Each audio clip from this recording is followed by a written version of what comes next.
morning, everybody. It is December 1st. It is the first day of HoliVlog. I'm on campus. It is technically my last day of instruction for this semester. I don't know how many I'll have in class at my 8 o'clock class because I gave them the option of opting out of the final if they were happy with their grade.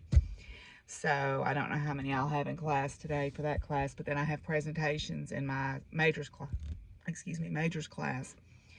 Got to listen to my presentations for my 8 o'clock class too. So yeah, it is beautiful sky this morning driving in. The trees on campus are beautiful colors. We've got a lot of ginkgo trees on campus. I don't know if you can see that really beautiful yellow tree right there. That's a ginkgo. There's several ginkgo trees on campus, and I like to park back here behind the science building because there's a little nature preserve back here with some beautiful plants and beautiful trees. So yeah, so we're gonna grade. Woo, that's very exciting content. I know. We're gonna grade today and then probably print some patterns out. Low key print some patterns out. And then that's pretty much it for work today. I was listening to my podcast this morning, re-listening to it, and I mentioned talking about H2 regions on that cross stitch that I was working on. And I thought, well, you're not telling them what it is. So an H2 region is a stellar nursery. It is something like the Orion Nebula is an H2 region. There's some different ones, but the Orion Nebula is probably the most famous one. It's called an H2 region because the pinkish color that it gives off is due to molecular hydrogen, which is two hydrogens put together, so it's called H2.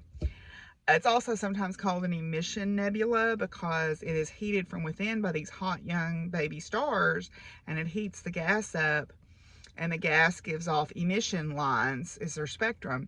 It's a lot like what a fluorescent light bulb does. Fluorescent light bulb is heated by the voltage across it, and it has an emission spectrum also. So an H2 region is a stellar nursery.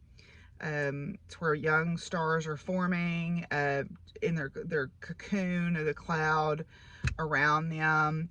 The Pleiades is what happens to an H2 region as the stars get hotter and older. They sort of burn off that cloud of gas and dust around them. And if you look at the Pleiades, you'll notice some little wisps of dust in pictures of them, and that is the remnants of their stellar cocoon or their H2 region. So an H2 region is a stellar nursery.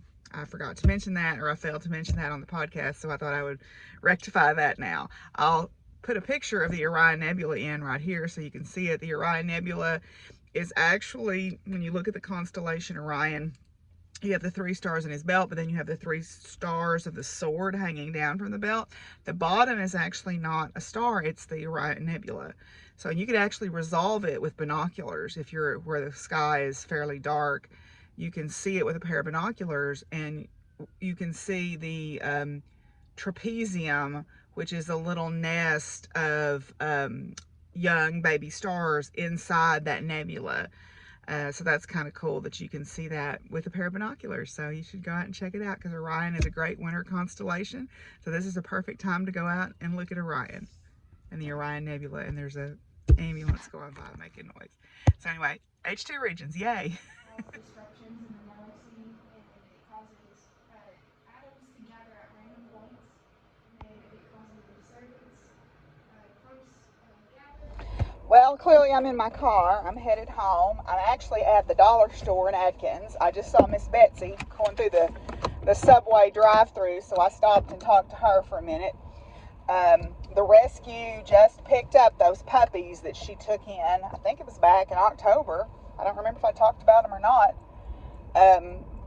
She found there was a mama dog in her neighborhood that had 8 or 9 puppies, and the mean lady down the block said the dog was growling at her, so the pound came, and the Atkins pound is terrible. Trust me, it's no good.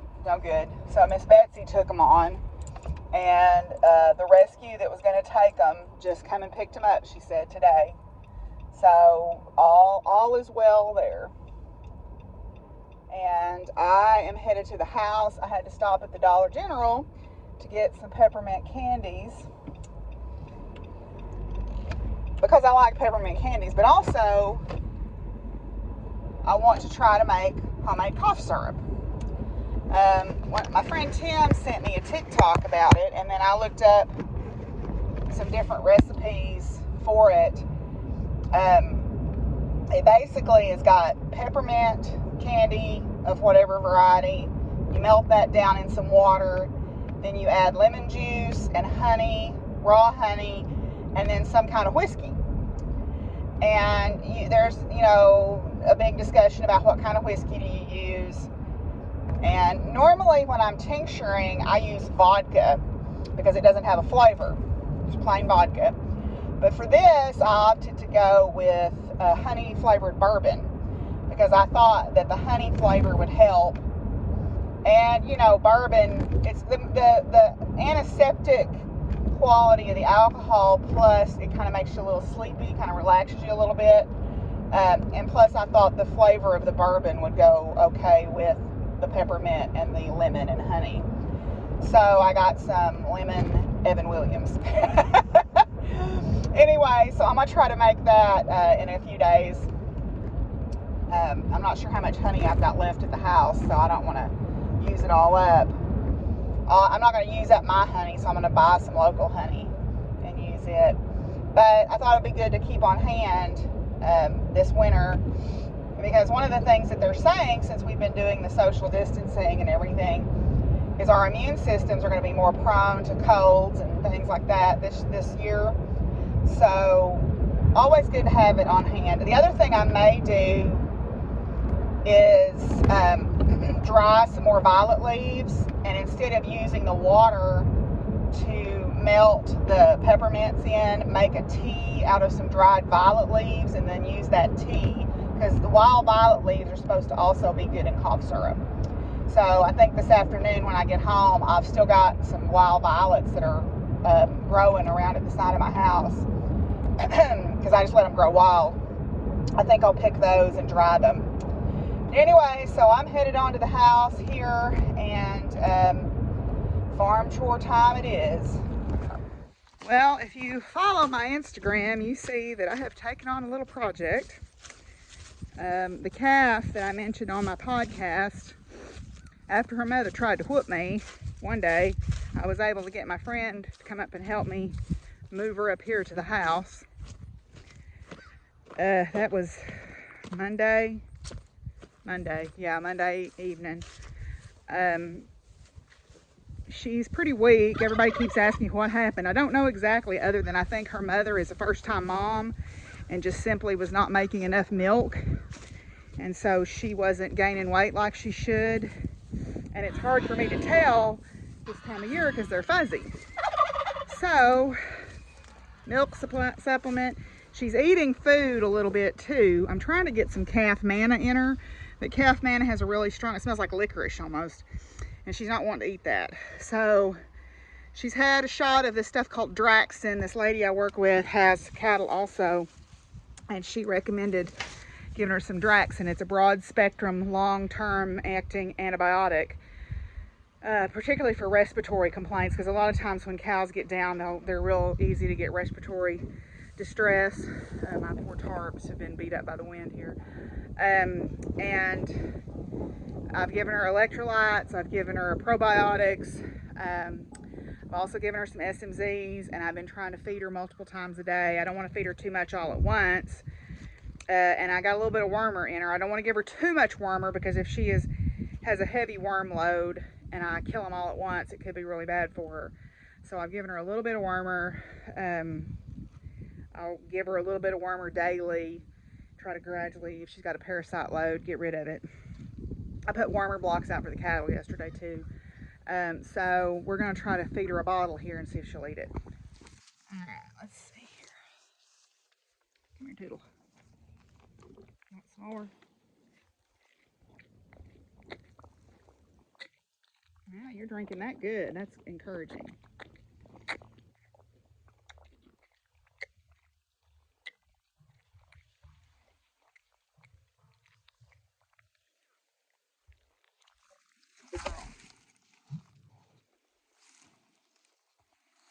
More? Okay. I see that tongue.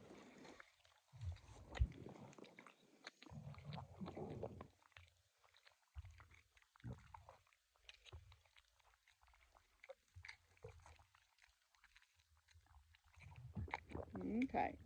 Oh, well, that's first time she's done that, so that's a good, maybe she's getting a little strong. Let's see if we can get you to eat some of this food. You eat some of that? Huh? Come on. There you go.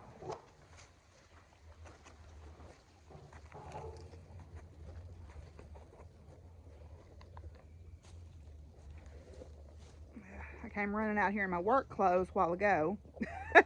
I still have on the same shirt, but I changed out of my skirt and my leggings into a pair of work jeans and boots. She's eating a little bit of dry food, so that's good. I mean, she's got an appetite, so that's encouraging, but I really won't feel like we're out of the woods until I can get her up.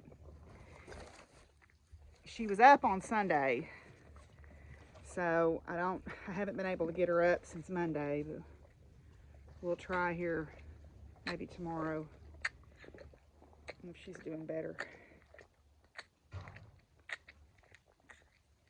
Because the longer she stays down, the harder it's going to be for her to stand. I keep moving her legs and changing her position. So, you want to eat some green stuff? Green stuff? Want that? Yeah? Okay. And you want that bottle. You want the feed. You want the food? Food? Food? No?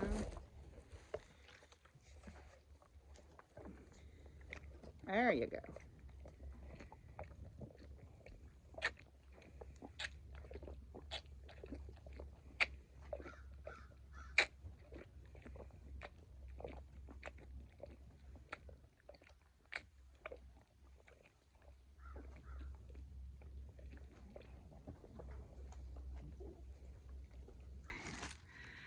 Okay, I got you up. I'm gonna hold you up for a while. Get some feeling back in those legs. No. Oh, you're up for a little bit. We'll take it. Can I help you? Hey, chick. Excuse me. I see you. Hello. Got a new feather growing in your tail, looks like. Hey, buddy. Hey, buddies. Y'all still got a little bit of hay. You need to clean it up. Yeah, you need to clean it up. I know. Good babies. So this is my patch of wild violet leaves at the east end of my house. There's some oxalis blooming in it right there, and there's a lemon balm back there. And then there's a ornamental quince and some iris too. And then just some scrub trees I need to trim out of here. But these bloom actually twice. They bloom in the spring and in the fall. And the leaves are supposed to be good for cough syrup. So I'm going to dry some leaves and make a tea out of them and use that when I get ready to melt that candy down. Use that tea instead of just straight water. Here's something kind of interesting. You can see the spent bloom spots for them right there. That's where they were blooming earlier this fall, right there. So that's kind of cool. Oh, here's one that's left over right there. So they look like violets. They're just a wild violet. Our little butterfly is trying to get the last of anything good to eat out of these asters here. He looks a little worse for wear. Getting the last of the stuff from these poor little asters. It's a good thing I didn't mow my yard, right? Okay, so I've got these on a cookie sheet. I rinsed them off pretty good. Rinse them off just to make sure there's nothing on them from any of the outside animals. And I'm going to pop these in my oven at 170 and let them dry. You may wonder why I'm drying those things when I'm just going to turn around and make tea out of them. It's because I want them dry so that even though this mixture has a lot of preservative stuff in it, like the whiskey and the lemon juice and the sugar from the candy, I don't want any chance of this stuff molding on me. So I'm going to dry them first, and then I'll make tea. That'll preserve the shelf life of it quite a bit longer. So, yeah. So, I'm going to wash up some dishes. I've got women's book group in about 45 minutes. And, yeah, then we'll open our stitchy box. Yay! I thought I'd show you a couple of things. Nancy sent me a wonderful surprise gift. Part of it she said was for birthday, and part of it she said was for Christmas. So I thought I would show you what she sent me. The first thing is she made these really cute folded star ornaments. Remember, I made some of these a couple of years ago. And she bought these fabrics special to make these, and I think that one's just excellent. She knows I love Scotland, so that one's definitely going to go on the tree. Then she sent me a set of a washcloth, like a pot holder, it looks like, a washcloth, and maybe a dish scrubby. So she made that set for me. Then she sent me a flannel pillowcase. Yes, especially with the weather getting colder. This is perfect. So I'm excited to use that. Then my two favorite things in the whole box. First of all, she made these awesome RGB ornaments. So this is a plastic ornament, and then she knitted this little sweater basically to go on it, and then she crocheted the collar to look like RGB Ruth Bader again, red, green, blue, as in the primary colors RBG. Descent collars to go on it. So that's going to get a special place on my tree. And then I think once Christmas is over, I'm going to take this to my office and hang it in my office. Then, I love this. She made me an English paper piece doggy. If you watch Kate at the last homely house east of the sea, she made one of these, and Nancy handmade this. She hand paper pieced this sweet little doggy out of this awesome fabric. She picked out this fabric special for me. Guess how I know this? Anyway, I love this so much. I think I'm gonna make a comfy corner in my office, like with like my marine life blanket, and I've got an oil diffuser, and just if someone needs to come in there and just chill, I'm gonna call it my chill out station, I guess. I think I'm gonna do that because my office is pretty big, so I think I've got room to do this. But I love him. He will go with my friends over here. Then I thought I'd show you the yarn that I got. Penny sent me this beautiful Medusa yarns back in October, and then Maria from Ninja Chickens had her shop open. I think it's closed now, but she had her shop open for a period of time with some of her natural dyed yarns, and I bought these two to go with it, and I think these are an excellent, perfect match with that. So this is Medusa yarns, and then Maria's, this one is Blueface Leicester dyed with fresh indigo. So this is some of her indigo dyeing. And then this one, the green, intrigued me because this is Osage Orange, Tansy Marigold, and Indigo. And this is also BFL. So I am very excited to put these together in a shawl.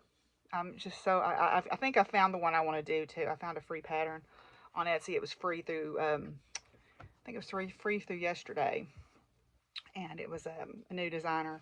So I'm excited to use these. I think I did well picking those out. So yay. Okay, I'm gonna go ahead and do my presents boxes. Yay! You know, I did not know that Breyer Model Horses had a countdown calendar. I wish that I had known that, or I would have ordered myself one. They've still got them on Amazon, but I've kind of spent my discretionary money because I have a tattoo appointment later this month. So I'm going to sit on my hands and not order it. And also, Joann's has come out with a Fair Isle unicorn flannel. Why they got me do me that way, I don't know. But anyway, so first of all is Stitchy Box. This is their holiday countdown box. Got a little gingerbread house there on the package. So let's see what we got. Ooh, it's pretty. Okay, let's see what it says first. Day 1, Flower Silk exclusive. Woohoo! This is a new flower silk colorway called Cozy Cabin. Look at that. My word. That is gorgeous. I am so tickled I did this box. So this is their flower silk by Stitchy box, and it's 4 yards of the special, or no, 24 yards, excuse me, of a special edition colorway Cozy Cabin. That is amazingly beautiful. I'm so tickled about that. I actually just downloaded some free patterns. I'll tell you about them later this week. They're farm Christmas on the farm or holidays on the farm ornaments. These will be perfect. Now, Maria, sneaky person that she is, when I ordered that yarn from her, she sent me one of her herbal hot chocolate countdown boxes, and her and Kaya did these together over the summer, and I was kind of regretting not ordering one, and then I get this package, I'm like, that is way too big for yarn, and it's way too heavy, so she very sweetly sent me one of hers. And this is what came with it. It said, the nights have grown longer and the sun sits heavy on the horizon. Time puts the gardens to bed and begins the slowing down process. Time to breathe, reflect, live in the moment, and to gather with friends and family.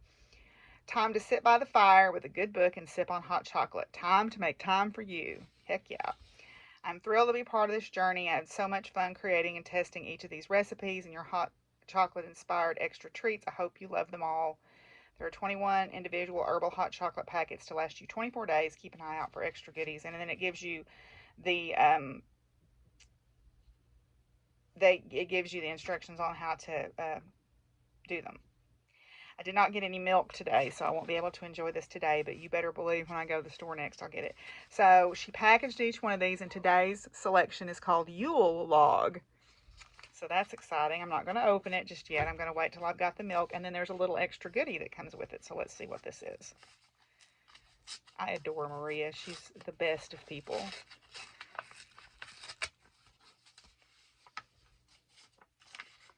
Okay, so it's a little paper. It says, oh, it's about cocoa. Common names are cocoa, cacao, chocolate, bitter water, food of the gods. Scientific name, Theobroma cacao. And you use the nib or the seed pod. Oh, so it's recipes. And she gives us a whole bunch of information about cocoa or cacao, and gives us the folk history and magical uses, medicinal uses, food uses. And then on the back, woohoo, looky here, she gives us chocolate cordial. That sounds delicious. Cocoa chaga nourishing tea, and chocolate lavender truffles. Yay, I'm excited. I'm excited to try those out. So yay. Yay for some countdown boxes. Next year, you best believe I'm getting the brayer one too, because I need a few more toys in my life. Anyway, I think that's where I'm going to end this for today. I've got some sewing that I'm working on, but we'll talk about it tomorrow. I'm going to go do my women's book group. I am getting ready to do the ribbing on the bottom of my sweater, so hopefully we'll have that, a little bit of that to show to you tomorrow. So I'll check in with y'all tomorrow. Bye.